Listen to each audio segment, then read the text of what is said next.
I jolted awake, heart hammering against my ribs, my chest burning as if it wanted to escape. My sheets were soaked with sweat, my hand clutching at them as if I could squeeze the terror out. The memory, no, the nightmare still clung to me. I was small again, creeping across the dark wooden floors of our home, drawn by the light spilling from my father's study. I didn't mean to wake him, I just wanted to see him. When I peeked inside, I froze. Shadows bled from him like smoke from a dying fire, twisting around his body, crawling along the walls.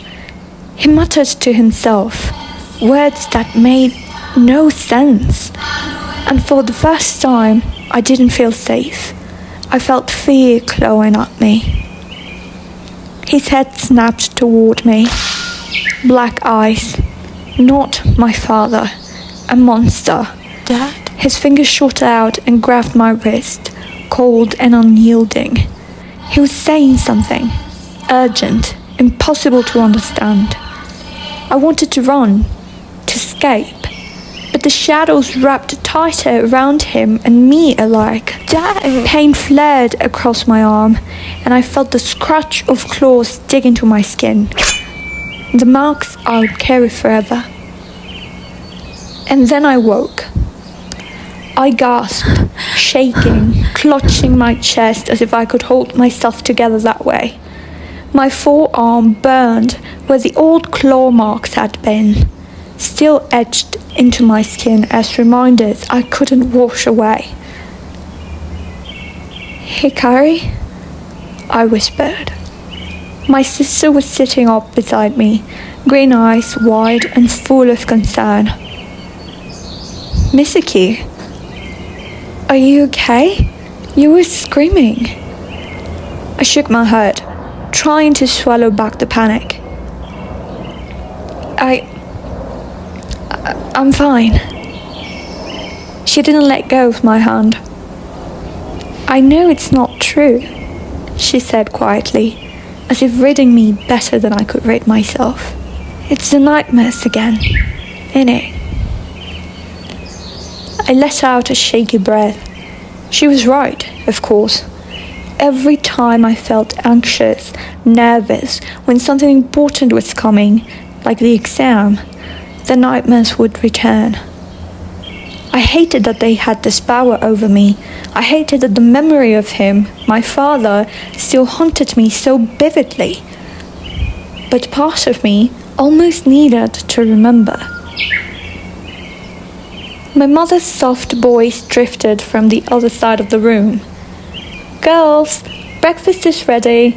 Try to eat something before the morning chores, okay?" Mrs. Stone was gentle but clipped, like she was used to keeping fear at bay with order. She glanced at me briefly, eyes lingering on my tail, ears, and the faint heat of residual fire from my body. Even in that short moment, I could feel her unease. She loved me, I knew that, but she was afraid. Afraid of what I could do when my emotions flared too high.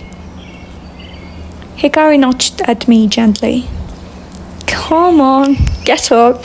You'll feel better moving around." I tried to stand, legs trembling, and Hikari offered me a steadying hand.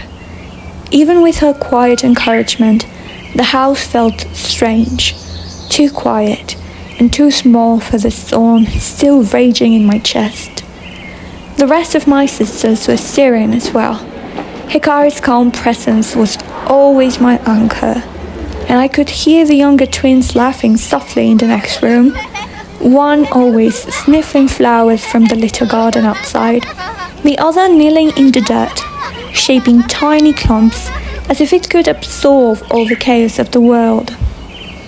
The energy was light and grounding, a stark contrast to the heavy shadow I carried. Even Ren, the youngest, peeked into a room with wide eyes.